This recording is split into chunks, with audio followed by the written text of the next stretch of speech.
We're in Surrey, a city on the outskirts of Vancouver in Western Canada, a short drive from the American border. It's the 18th of June 2023, and the summer warmth is on its way. A man is heading home after evening prayers at his local Sikh temple. His name is Hardeep Singh Nijjar. He's 45 and he's looking forward to getting back to his wife and kids in time for dinner. He sets off in his truck, but in a few minutes' time, gunshots will pierce the evening air and Hardeep will collapse behind the wheel. This is a story about how the murder of a prominent Sikh leader on Canadian soil exploded on the international stage. It's a tale of terrorists, shadowy undercover agents, and innocent victims, and it will reach deep into the hearts of the Indian, American, and Canadian governments. This is True Crime Reports, a global crime series from Al Jazeera. Today's episode, the Khalistan Assassinations. Hardeep Singh Nijjar has got a long, grizzled black and grey beard and wears a turban wrapped around his head. Hardeep's married and has 2 sons, and his community means everything to him. People who know him call him humble, peaceful, and say he's loved by those around him.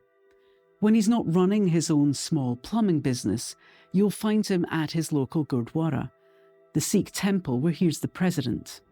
Sikhism is a religion. It has origins which go back to the 15th and 16th century with the first Guru, Guru Nanak. This is Giorgio Shani. He's a professor of politics and international studies and an expert on Sikhism. So most Sikhs have long hair. They are supposed to keep their hair long and they tie it up in a turban, and they wear ceremonial swords called kirpans, so they're readily identifiable.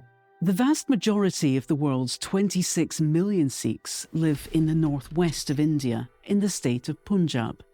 This is where Hardeep is born in 1977. He was one of the most committed Sikh I have ever come across. This is Gurpatwant Singh Pannun. He used to work closely with Hardeep.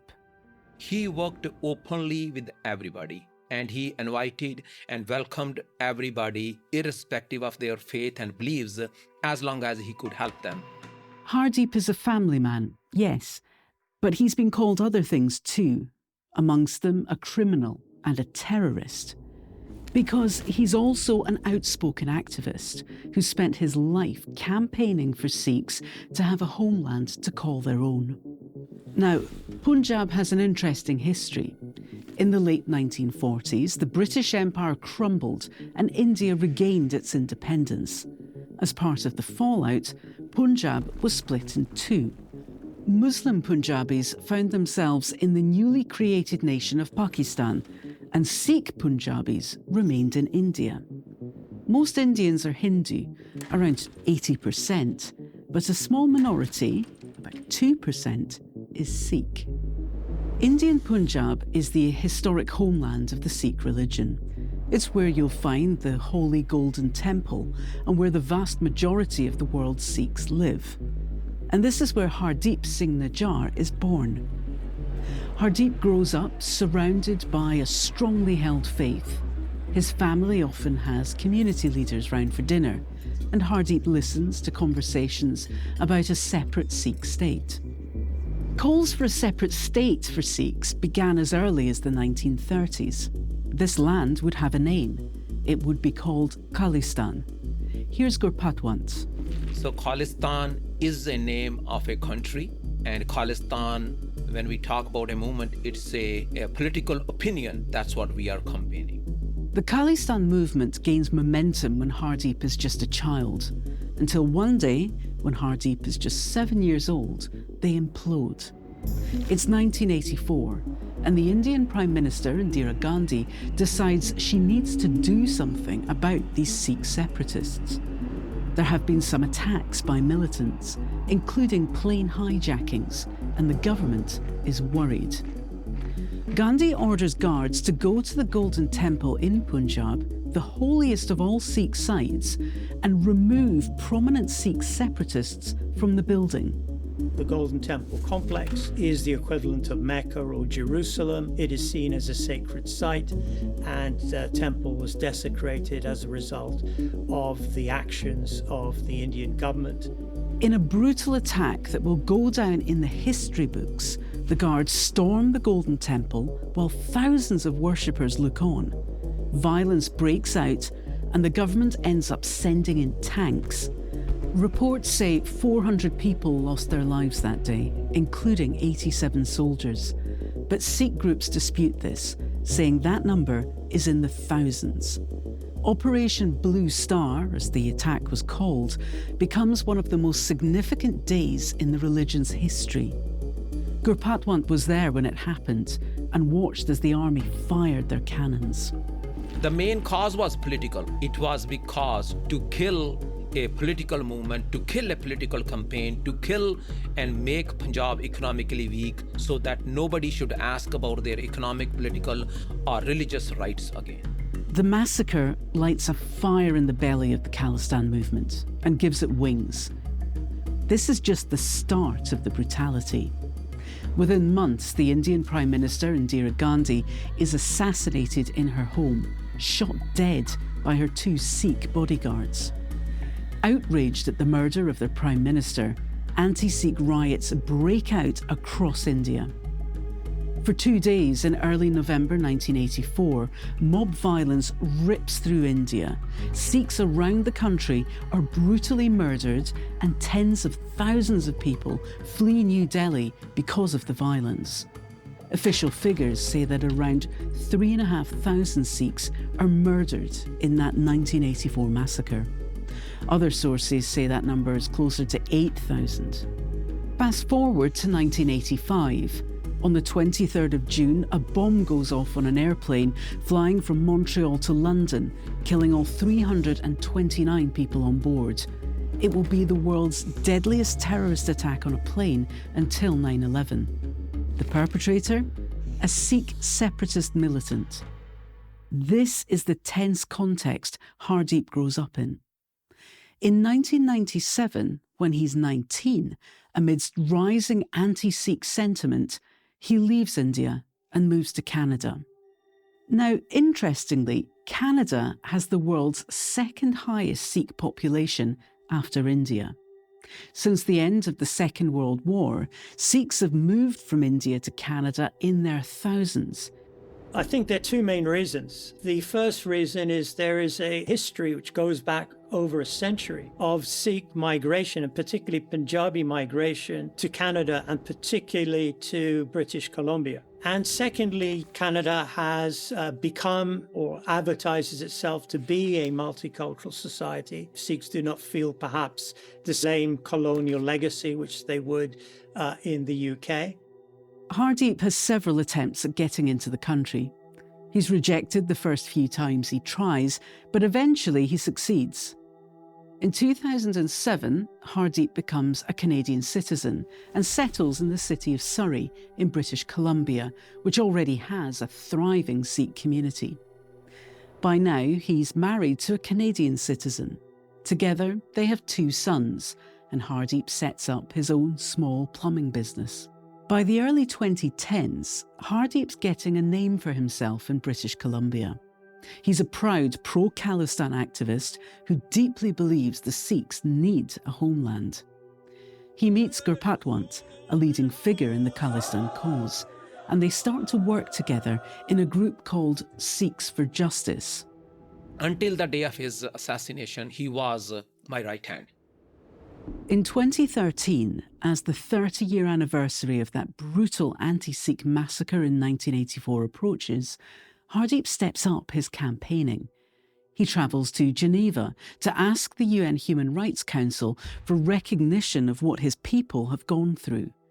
He asks that the 1984 massacre be recognised as a genocide.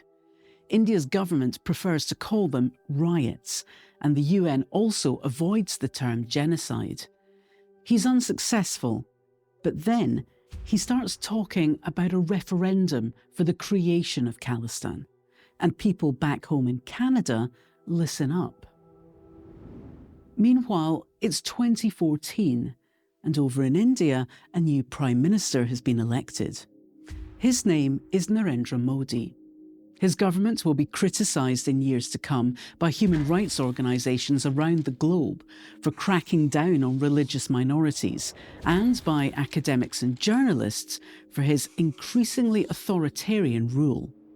And for Modi, who's a proud Hindu and a proud nationalist, this growing Khalistan movement is worrying. In 2014, the Indian government issues a warrant for Hardeep's arrest. They say he's the leader of a militant group called the Khalistan Tiger Force. As the name suggests, it's a pro-Khalistan separatist group, and it's banned in India. Thousands of miles away, back home in Canada, Hardeep writes a letter to his Prime Minister, Justin Trudeau. He says that India's accusations against him are baseless. He says his family has been threatened. They've been told that if he, Hardeep, doesn't stop his, quote, anti-India campaign, he'll regret it. But Hardeep doesn't stop. And in July 2020, the Indian government declares him a terrorist. They say they've uncovered a plot to murder a Hindu priest back in India, and they're pointing the finger at Hardeep. And a couple of years later, they announce there's a reward for any information leading to his arrest. 1 million rupees, around $16,000. The timing is very, in a way, concerning. This is at a time when he was organising the referendum on Khalistan. This is not a decision which can be taken lightly. This is a major escalation, and it certainly impacts upon Indo-Canadian relations. But for Gurpatwant, the Indian government labelling Hardeep as a terrorist doesn't come as a shock. We are not surprised, and because we are a part of a Khalistan campaign for decades. So we already started seeing this thing coming, that this will come to a point. We were not surprised. It's the 4th of June 2023, the 39th anniversary of Operation Blue Star, that brutal attack on the Golden Temple in Punjab. And over in Brampton, near Toronto, Canada's Sikhs throw a remembrance parade. And one of the floats will end up making headline news. It's an effigy of ex-Prime Minister Indira Gandhi with her hands above her head. She's covered in blood, and 2 men with turbans are pointing a gun at her. Over in Delhi, there's fury. They say it's a celebration of separatist violence. In the middle of June, Hardeep rings his friend, worried. The Canadian intelligence services have been in touch. The Sikhs told him that his life is in danger. He needs to stop going to the Gurdwara. He needs to take a step back and be little away from the public. The day after that phone call is the 18th of June 2023, a Sunday. We're in Surrey. Hardeep's just spent the evening in his local Gurdwara, leading evening prayers. Around 8 p.m, prayers are over, and Hardeep leaves the temple. He walks out of the grand front doors under a huge yellow banner that says Khalistan Referendum. He climbs into his car, a grey pickup truck, and heads out of the car park. He calls his wife and 2 sons. He tells them he's coming home and he's hungry for dinner. As he crosses the car park, gunshots pierce the air. And he crumples behind the wheel. 2 men wearing hooded sweatshirts and who'll later be described as heavy set, run away. They jump into a waiting car, a silver Toyota, and speed off. By the time the police arrive, it's too late for Hardeep. He's been hit by 34 bullets. He is 45 years old. Hardeep's family and community are in a state of utter shock and fear. Worshippers at the temple, friends, colleagues, spokespeople for the wider Sikh community, they take to social media and to the streets to show their grief. Mourners gather outside the temple where Hardeep was killed in their hundreds. It's a peaceful gathering, but some in the crowd start to chant, "Long live Khalistan" and "Death to India." Hardeep's funeral is a week later. It's at the Gurdwara where he held his last service. This time, thousands of people gather around. Many of them have travelled across the country to be here. A mourner tells reporters, "To target the president of a Gurdwara is a message that they will target us anywhere. We will target you at the centre of your identity." This is the existential threat that the Sikh community is facing under the successive Indian regimes. He became a martyr, but we will not let his death go, his martyrdom go waste. Away from the Gurdwara, the story of Hardeep Singh Nijjar and the plight of the Sikh diaspora explodes onto the international stage. It's now September 2023, and Delhi is hosting the G20 summit. There, a sombre-looking Narendra Modi pulls Justin Trudeau to the side. He wants to discuss what he's called anti-India activities in Canada. But Trudeau doesn't want to play ball. His office announces they're going to postpone a trade mission to India that autumn without giving a reason, and relations between the two countries begin to splinter. And then, as autumn 2023 sets in, Canada lands a bombshell. Trudeau stands before his parliament and says he has credible allegations to suggest the Indian government was involved in Hardeep's death. Over the past number of weeks, Canadian security agencies have been actively pursuing credible allegations of a potential link between agents of the government of India and the killing of a Canadian citizen, Hardeep Singh Nijjar. A political assassination on Canadian soil? It's an astonishing accusation. Prime Minister Modi denies everything and calls Trudeau's allegations absurd. From here on out, it's a full-blown diplomatic nightmare. Canada starts expelling Indian diplomats from its government. India responds by doing the same.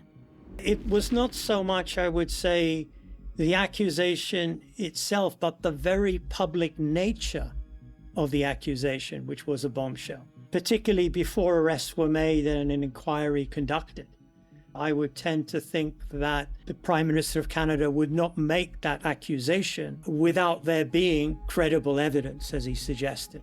Meanwhile, the investigation into Hardeep's murder is underway. Eventually, almost a year later, 3 men are arrested and charged with the murder of Hardeep. They're young. 2 of them are just 22. Police think they're part of a hit squad and have been involved in a number of killings across Canada, including Hardeep. One of their other suspected targets was an 11-year-old boy. All 3 men are charged with Hardeep's murder. They're Indian nationals who arrived in Canada on temporary visas 3 years ago and who are reported to have links with gangsters back in India.